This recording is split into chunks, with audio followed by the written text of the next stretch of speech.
So speaking of doing things to contribute to the art, what is your process when you make an illustration going from like conception all the way to the completed piece? Yeah. So for something like we're gonna do for the covers for the books, that's gonna be a completely different process, obviously, than doing like a sketch cover commission or something like that. Those are much more smaller scale, meant to be quicker, and to kind of like bang those out.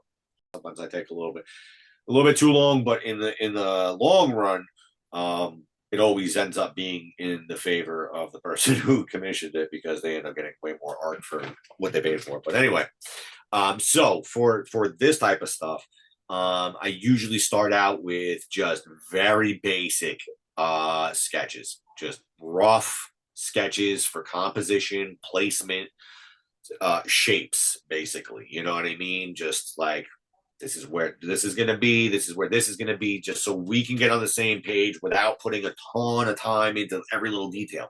Once we get the basic placement done and stuff like that, then I'll develop the sketch a little bit more just so that you have movement and you can see where everything actually is going to, land on the page or on the cover.